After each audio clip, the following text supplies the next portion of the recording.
Hey everybody, welcome back. My name's Will, and today we are not ice fishing, and we're certainly not ice camping. The seasons have changed super quick here in Wisconsin, and right now it's about 55 degrees. It's windy, and March is here, and it's time for steelhead. This time of year, there's so many things to do in Wisconsin. If you're an outdoorsman, you can be looking for sheds, you can be catching brown trout on the Great Lakes, or you can be fishing its tributaries for brown trout, steelhead, and even some spring run coho. Today, I'm back with my buddy Adrian and my buddy Zach, and Zach's going to be showing us how to fish the tributaries here on Lake Michigan. He's going to give us some rundown on the gear, show us the spots, and we're going to be navigating a very early spring steelhead run. The ice is still leaving all of the rivers. There's ice chunks floating, the water's chocolate milk, but there's still fish to be caught. Stay tuned, it's a super fun day, and honestly, as much as I love the ice, this time of year is just so pretty, and it's springtime here in Wisconsin. So come along with, appreciate you watching. Thanks.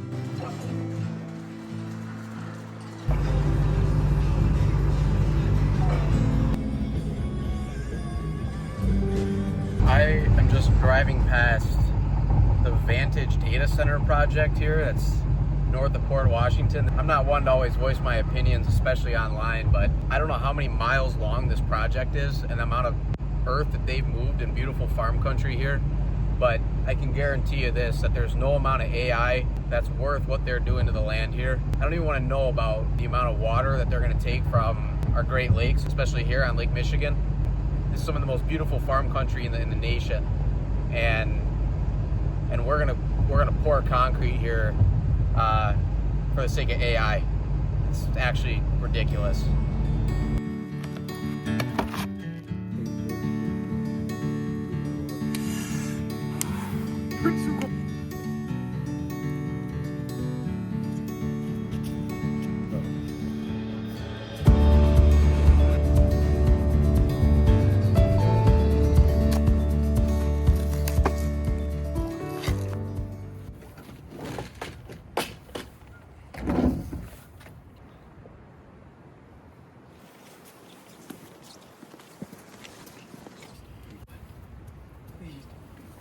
It could just be one of those family names. It's just, you know. He's so good. Here, let me grab some. Big chungus. Let me grab some mesh here for us. That's a sweet little setup. It's my grandpa's. Is that for time? Did he tie spawn sacks? My dad said he used to go before work to Grant Park, catch a limit. Well, the genes didn't pass on to me, so. You can't win them all. You can't win them all. Ever want to find about 100 of the most expensive golf balls that you can buy? Yeah, come here. Diesel.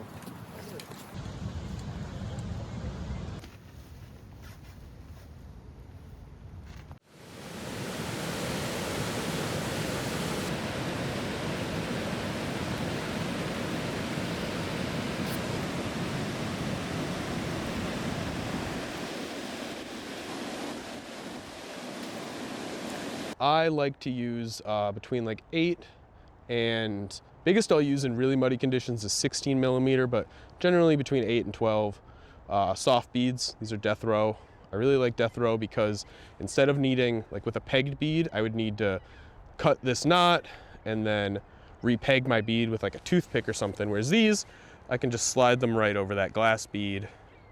So I slide it right over the glass bead, and then I'll slide it right over the hook, and I can just change colors or sizes, which I'll do in like 2 casts if I don't catch something.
We're coming.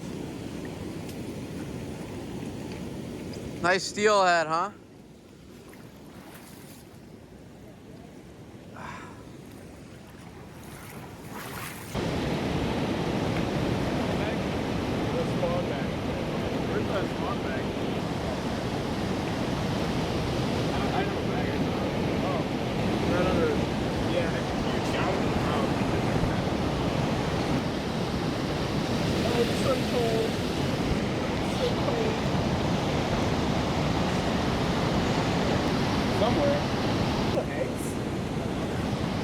No, I don't think so. Oh, we got a nice Coho here. We've been out here for about an hour now, and got one right in this little pool here. Yeah. Oh, that's cool. There you go.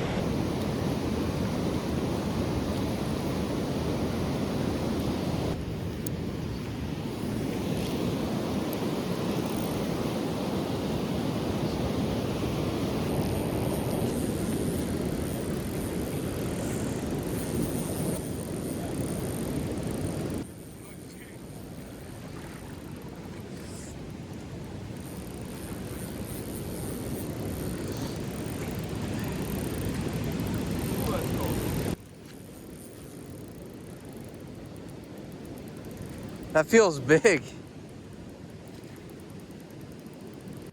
You see the colors on it? Is that another Coho, dude?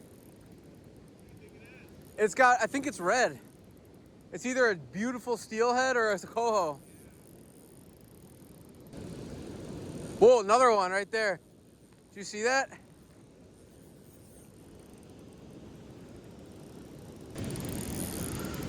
Another Coho? Look at that. Oh, dude, look at that. What a beautiful Coho. Oh, yeah. Nice spring fire truck. All right, everybody, this is what we're after. This is one of the things we're after. This is a Coho here. And just beautiful colors on this guy. All right, this is number 2 for the day. We're gonna get this guy back.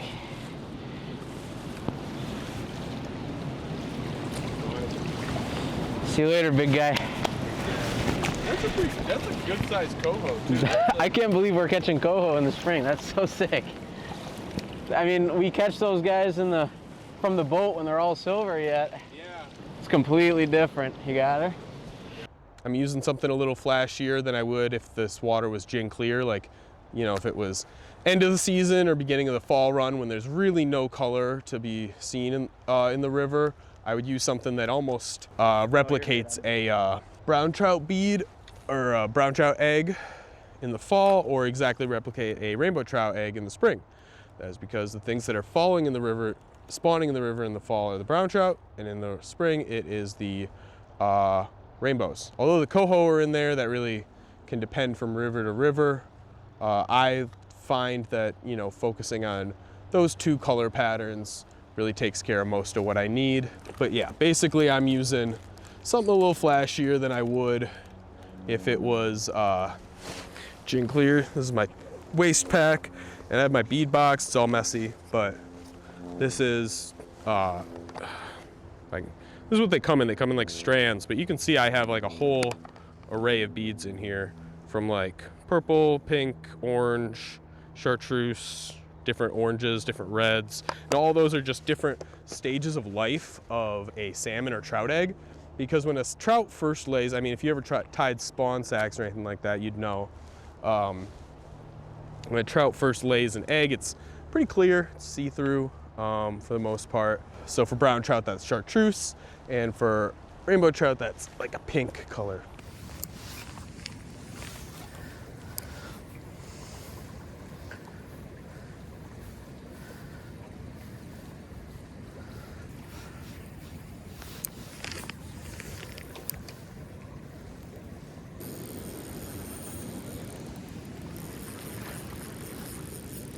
No, I think he's off.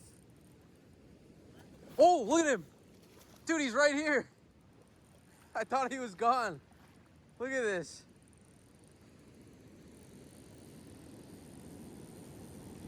He ran straight at me.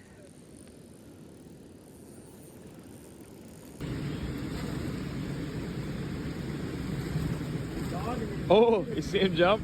You see the colors on it? Here he comes.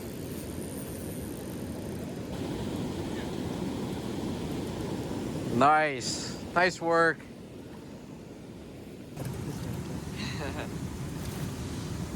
I'm running out leaders now.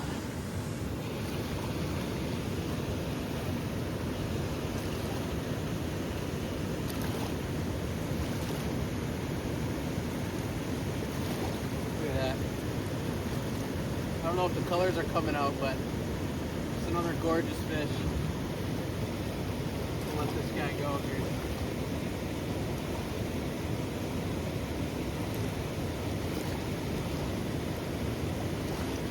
Just like that.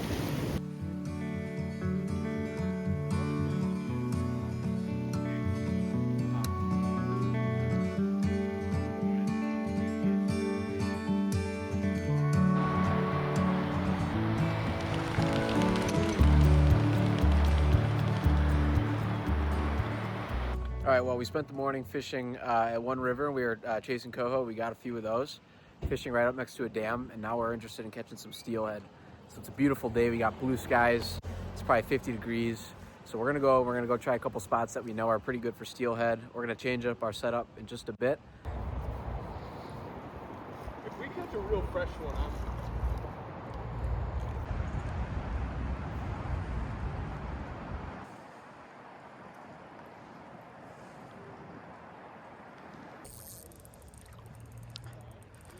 That didn't take long.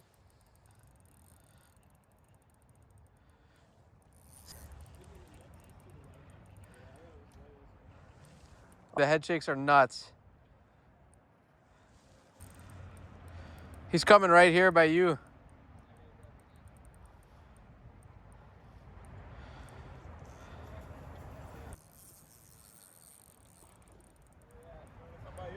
Yeah, why don't you? There's plenty of room. Here he comes right here. Dude, that didn't take long at all. Nice steelhead. Look at this thing.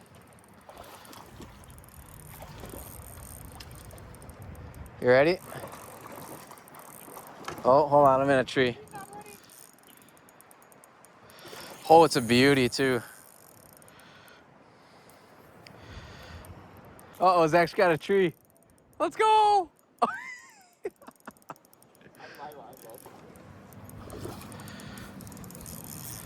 You ready? I'm gonna drag.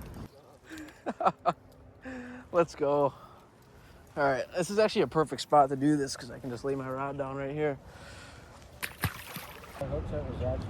He was not coming off. That hook's in there so weird. I can get forceps if you need. No, it's just... There we go.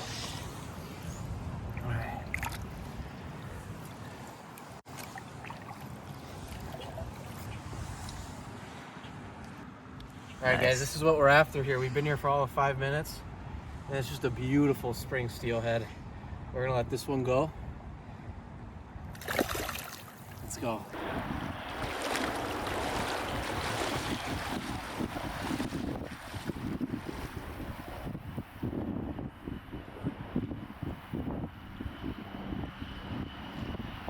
So we're on this river a little further south. So we think this will be better because higher water temps and more clarity. When it rains too much, the water gets all chocolate milky, and this has got a little bit of color to it, but it's not gin clear, which is perfect. I like a couple feet of viz, but not having it clear is ideal. So what we are doing is float fishing. So we're running a fixed float, about 8 grams for these rivers, and running beads underneath them. So you got a high vis. I just like to high vis main line. I think it's 14-pound mono. Need mono because it floats. High vis because I can see it. Down to a 12-pound bumper, which is where I put my float and my shot. So, you know, my fixed float held in there by rubber tubing, and then my shot I have spaced out about every 3 to 5 inches up until my barrel swivel. My barrel swivel is I think it's like a 40-pound SBS barrel swivel. And I use that just to make sure my break point is at my leader, which I use about 10-pound fluoro, again, Seagar red label, because it has the smallest diameter of any of the kind of cheap, not cheap, but you know, under 20 bucks a roll for 100 meters, I think. And yeah, you want them spaced about 3 to 5 inches, because then you have your true depth. You know exactly how deep you are if your line is standing straight up and down in the water. Really helpfully, the USGS has gauges on a lot of the tributaries. US Geological Survey has a lot of gauges on the tributaries to Lake Michigan, which will tell you how much CFS the river is dumping, which cubic feet per second, just how much water is moving past a certain point in the river. And it doesn't really matter the reference point, it just gives you a sense of where the river's at relative to where it is another time you've seen it. So for instance, we got a bunch of rain over the weekend, which the river I like to fish a little further north. I like to fish it around 500 CFS. It was sitting around 1,000, which is technically fishable, and I've caught fish in that level, but it's just a pain. Wading's hard, casting's hard. You don't get actually the bait where it needs to be all that as much as you would like. So we came down here. This river flushes out a lot quicker, so if you looked at this river's CFS gauge, you would see a giant spike this weekend, and then you would see it return to a kind of a plateau, so a straight line on a graph. All right, so something I think is kind of cool. Zach here is fishing a hole. You can see this tree behind me though, and you look at all this gunk that's up in here. It's tree branches, it's debris, it's all this stuff. That's probably about 12 to 13 feet from the river. And this area over the summertime got absolutely flooded with one of the largest floods that we had in Milwaukee in a long, long time. We had torrential rain and there was no break, and these rivers rose up. And I'm on this path, this goes up to a road. This entire area was flooded with water, and you can see all the debris that was left here. So just imagine all this that we're standing on right now was completely submerged. It's pretty crazy to think about just how high this was, and now you see it in springtime, and it's just hard to imagine. Adrian is hooked up. That didn't take long. Oh, this is a beauty. A little smaller one, but super pretty. Woohoo!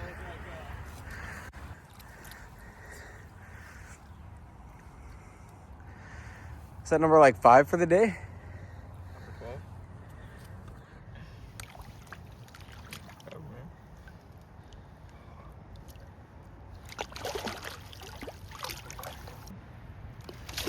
Oh. You got a picture with it? Yeah, sure. He's lively. He's a scrappy little guy. All right, here we go. Oh, here we go.